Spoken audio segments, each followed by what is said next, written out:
okay. We're doing okay.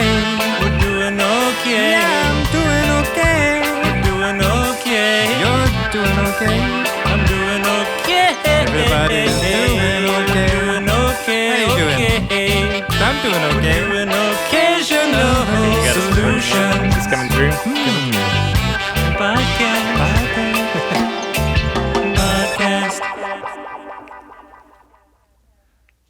Woohoo! All right. Look who's here! Oh boy, this is exciting, guys. Coming at you live through your headphones / phone / speaker system / car stereo. Yeah. That was an and/or kind of proposition. It could be all of them at yeah. once.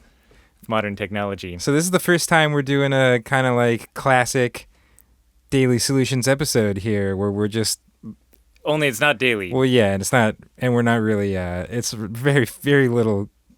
Not really a solution. It's not really a solution either. Is the other thing, but it is a podcast. That much for sure. We're 1/3 there. So we decided when we stopped doing the Daily Solutions podcast that it would be fun to hop on the air when we had actual important things to discuss. Yeah, turns out that's not very often, but it does happen every once in a while. So, and this is one of those times. yeah. So here we are. And we got some news. We have news. Hit him. Okay, yeah. Hit it. So here this is it, guys. Hit it. This is happening. So here, Hit them with it. we've been trying to figure stuff out with float tank sanitation for some time. All right. Hope you guys enjoyed the episode. It's a good one. We'll check back in when we find out any results. This is really important. And so we this is kind of just like a constant, like in the background thing that we pay attention to the sanitation stuff, and you've heard us give episodes about regulations and all that sort of thing. And over the last little bit, there's been this concept that has come to mind as something that may be relevant to float tanks, and it's this concept called water activity or water availability. This is something that Roy Vore, the microbiologist, who is kind of the main recreational water illness dude in the kind of pool and spa world. He's the guy. He's the guy, and he's been working on float tank stuff with us. And we'll link to his talk, by the way, in the show notes. So we'll he put gave his a great talk. float We conference also, talk. Yeah. He's been really the one who kind of brought up this idea of water activity as something that we should really look into. And it's been brought up before too, over the course of people talking about what kind of pathogens could survive in this kind of salt. Like, this is that question, like what things can survive in salt. This is a big factor in terms of what makes things survivable or not. Yeah, we found some ancient tablets by the Dead Sea that referenced it, we think. And yeah, some rules were on there, but yeah, not exactly sure about those. So Roy, actually, we did a podcast episode for Daily Solutions with him, as well as the Float Conference podcast last year, and we talked about this concept of water activity in there. So if you want to hear more about Roy talking about it, we'll link those in those two episodes in the show notes as well. That's true, along with what is the more dangerous animal, an alligator or a crocodile. Yeah, that factoid will be presented to you in the show notes. And so here's the interesting thing, though. So we've been talking about water activity, and I'll explain kind of the basics of water activity in a moment, and how much could survive in float tanks because of its water activity, basically because the amount of salt that's in there. And through all this discussion, we've never actually known what the water activity of a float tank of Epsom salt saturated solution is, because the data has never existed. Like, there's data out there for sodium chloride at saturation and things like that. Which makes sense because it pops up a lot in cooking, and right.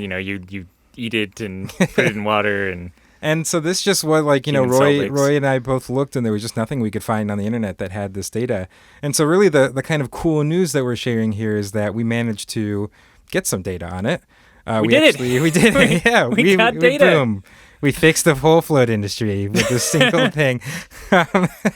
So yeah, we actually found like a little lab here in town and took in a sample of float tank water and got some results. So that's kind of the exciting stuff. What kind of lab was it, by the way, that we found? So yeah, it was a food lab, and so that kind of is a great segue, Graham, into what water activity really is, and where this kind of concept comes from. Oh, I thought you meant my new Segway. No, that thing's horrific. You should get rid of that. But I got a helmet. Go on though. So basically, this concept is used very widely in the world of food, because it's kind of like it's like how much water is available in a liquid, and different microorganisms can only survive or only grow if there's enough water available to them in the kind of solution that they're in. Otherwise, weird things happen, right? Like if they don't have enough water, sometimes it'll change like the pressure within a microorganism's cell and cause the cell to like implode, or for other very sciencey reasons, like they just can't survive in different things. Super sciencey, by the way. And this comes up because they use this as a method of food preservation all the time. This is what putting salt onto various meats for curing and preserving them is. It's about water activity, and this is what the pickling process is, or kimchi or honey. This is why honey is naturally antibacterial. Yeah, you might have heard of has, people no finding shelf life. jars of honey that are in ancient Egyptian tombs, and it's still theoretically good. That's wise because it just has a really low water activity. Yeah, and nothing that would be harmful to us can survive in something with that low water activity. So the water activity of water is 1. That's the kind of reference point. And so things that are lower than 1 have a kind of lower available water activity. And typically that means like the lower and lower it gets, the harder and harder it is for most things to grow or survive in them. And just to give you some reference points, I have kind of a little table, again, that kind of Roy Vore pulled some research on of different numbers of certain pathogens and what their required water activity for growth is. So again, compared to distilled water, which has a water activity of 1, and Pseudomonas, super water, which is at 2. Yeah, ultra water. I wasn't going to mention it because I didn't want to confuse It's people. twice the water in the same mass. It's pretty impressive. Stuff loves it too. Microorganisms will grow like crazy in there.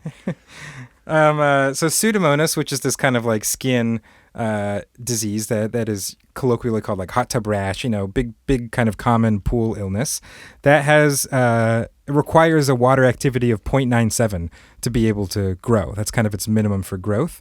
And E. coli is a little bit below that at 0.95. Then we have other things like Candida at 0.87, Staph at 0.86, et cetera, kind of on down.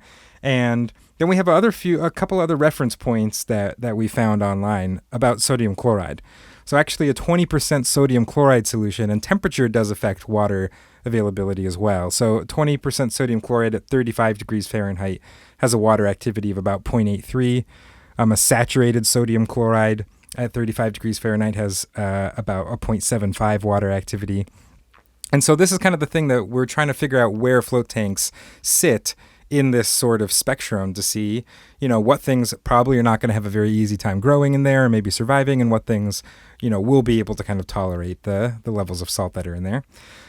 So I'll explain kind of how we pulled this data in a second, but to not create any more suspense, the actual number that we ended up getting was about 0.94 for the Epsom salt solution. So if you're trying to remember every point that Ashkahn said before that for what disease or bacteria are higher or lower, you're out of luck because we're definitely not going to post that up on the show notes. That's not going anywhere. You should have been writing these down. I'm assuming most people, when they listen to our podcast, have notebooks and pencils in front of them. Yeah, chalkboard. Just get the paint-on chalk for your dashboard when you're driving so you can just take notes. Glasses, if you need them or not. You're just wearing them to make this, seem all smart. I was like, why? Why are they wearing the glasses? Okay, so yeah, just to kind of roughly put those in reference. So we have the magnesium sulfate came in at a lower water activity than Pseudomonas and E. coli need to be able to grow, and actually a much higher water activity than those sodium chloride numbers I read you. Did you say sodium chloride initially? What? I mean, when? Just now? Yeah, I think you meant to say magnesium sulfate. Oh, well, I don't. Okay. Well, if I said it wrong, we'll go back and edit it, and then it'll be like I said it right the whole time. All right. Well, we're gonna have to do it because you didn't say magnesium sulfate. Okay, we'll sort this all out later. So the magnesium sulfate at 0.94 is decently higher than the kind of sodium chloride numbers that we were getting. So, that 20% sodium chloride or saturated sodium chloride solution was at 0.75. So, when we're comparing kind of table salt to Epsom salt, there actually is a pretty decent difference. And, despite that probably being by volume somewhat a similar amount of salt. Yeah, which is kind of surprising. We actually expected to have a lower water availability for our float tank water. Yeah, we were expecting it to be more like sodium chloride, and it turns out it's decently different. So that's, not terrible news because it still comes in at a nice low level for, again, things like Pseudomonas, things like E. coli. But it is a little bit unfortunate in that the lower it is, theoretically, the less stuff can grow in there. So the less we're worried about it, just in terms of only that water availability scale. And so, basically we ran a test twice at this lab, and the actual numbers we got were 0.936 and 0.933. So that kind of averages out to 0.935. And the temperatures was a slightly interesting one there. So I actually got to go to this lab and do it. It was really awesome. So I just found it was the Food Innovation Center here in Portland, which is part of Oregon State University. And I emailed them and said I had this weird project, and they're used to just doing this for food stuff. And the person, the kind of lab guy who worked there, was super nice and told me to come in, and I just got to go back into their whole area. And I actually made the float tank solution on site there using distilled water. So I took a pot and mixed up a fresh batch of Epsom salts. I used USP Epsom salt. I used distilled water from their little distilled water tap. I mixed it up on site, and I got it to 1.27 specific gravity. So that's the kind of specifics of this. And then it turned out that pun intended there with specifics. Yeah, that's the specifics. Also, Roy Vore told me that in the industry they call specific gravity SPG. Which we need to immediately adopt for our industry as well. I mean, he might be trying to prank me, that's a distinct possibility, but he said they call it the SPG. What's the SPG on that thing? So we're going to just adopt I'm rolling with it. If he's pranking it, it's a way more hilarious thing to call it anyway. So yeah, so I took it up to, the old 1.27 SPG, and the interesting thing was their machine. So you basically just take a little sample of this. I mean, it's like a tiny cup. It's got to be maybe a quarter of an ounce or something, and you put this little cup into this machine, and it kind of reads off the water availability. I don't know exactly how it works. It's something about the very sciencey evaporation point. It's it heats up, and it detects the point that it starts condensating or evaporating off onto this other layer in there, and then you can determine the water. Then the science happens, and then it says the water activity is 0.9235. So I balanced it all out. I got it to float tank temperature. I was trying to be real careful and measure things and get it just right when I put it in there. It was really hard because as soon as I piped it in that small of a quantity, just that process dropped 5 or 6 or 7 degrees Fahrenheit off of it, which was interesting. But I still got it in there around float tank temperature, and then the machine was the sample's too hot. We can't measure that. And it just refused to actually start the test until the thing cooled down a little bit. What I don't know is the specific gravity at 1.27 SPG. I don't know the SPG at 1.27 SPG at 93.5 degrees Fahrenheit or 94 degrees Fahrenheit. So it had to cool to almost in the 70s degree range to be able to have the machine turned on. And then the machine at the end of its test tells you the temperature that the sample ended at, I think. So it displays both the water activity and the temperature. And so the two tests I did were at 25 degrees Celsius and 23.9 degrees Celsius, which in Fahrenheit is... Put it in the show notes. Yeah, it's a bigger number than that, at least, So. We know that much. Actually, no, I wrote it down here. Let's see. It's about 76 degrees Fahrenheit. Definitely bigger. We were right. Yeah. We should be scientists. Nailed it. Yeah. So that's kind of one interesting thing. This was more about 76 degrees. I don't really know exactly how much the temperature was going to affect it. I mean, it was about 1 degree Celsius different between them, and the one that was at 25 degrees Celsius was the one that came in slightly higher in water activity. So I don't know. I doubt the proper temperature is going to make a gigantic difference. It's not going to get us down to the 0.75 of sodium chloride or something like that. Yeah. But it might make a marginal difference.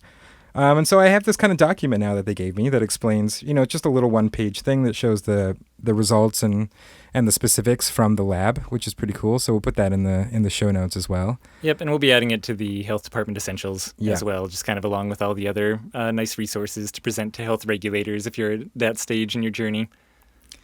And that's exciting, I mean, It is actually really exciting stuff. That's basically the deal. And I honestly don't know enough about this stuff to feel comfortable telling you this is conclusive proof that, like, E. coli can't survive in a float tank. Yeah, that anything really, yeah. Yeah, so, like, just interpret this for what it is. Like, this is data that we're going to be able to hand off to microbiologists down the line, and they're going to be able to use this as part of a better analysis. But, we're filling in part of the picture, right? We have more information to help us understand what the salt is doing in there and how it's helping us and what things it could help us against and what things it can't. And, we can test this more. It actually really wasn't that expensive of a test to run, which is really cool. So if we need to run more studies in this nature or get more data or try to even put more samples, like, that's totally possible. I got an in with the lab now, Hook them up with a couple free floats on the side. I did do that, actually. Yeah, of course. I mean, that's the game. Yeah. And it was hilarious being in there. Other people were working on projects. They're like, what are you cooking up? And I'm like, oh, you don't really want to eat this. Giant, like, ore that you're stirring the cauldron with. Yeah. It was also just an awesome place. Like, they had, like, every kitchen gadget you could imagine. And, like, these crazy... They call them lab gadgets, actually. Kitchen lab gadgets. And these huge, like, burners, these stovetops with flames that were, like, 5 or 6 times larger than the ones that come off of our stove at home. And just, like... It was cool. It was a really fun day. And we have a decent stove at home, too, just in case you thought that we had, like, a wimpy stove. Yeah, no, this is... It's not... It doesn't, like, shy away from providing a big flame on its own. But this was serious. This was a serious flag. I had to turn it down. So yeah, I mean, that's where we're at right now with this stuff. We'll have more coming out. Roy Vore promised us a nice blog post that he was going to write for Float Tank Solutions. Yeah, publicly announcing it should add some pressure. Yeah, exactly. And if he doesn't do it, he's a big dum-dum head. You heard it here.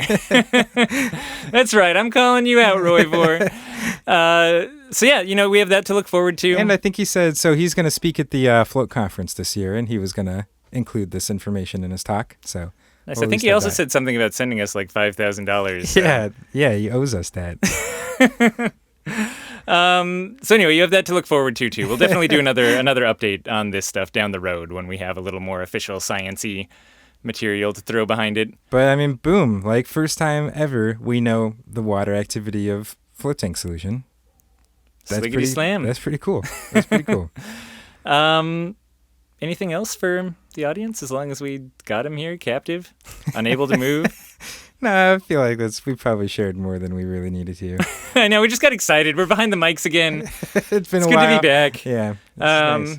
Yeah, and we'll see you occasionally in the future as well. We don't really have a way of ending these like we used to. Nope, I'm just if you have a question, man, good luck with it. So, because we'll be back at some point. Actually, but really, if you do have anything that you want us to just kind of yammer on about, send it in. Like, we're still taking ideas, requests. I guess we could call them. We're taking requests. Is there still, like, a form up, or just email us? Yeah, just yell really loud. We'll hear it. Yeah. If enough people think it's simultaneously, we actually will hear it in our heads. I'm gonna hop on my Segway and get out of here. All right.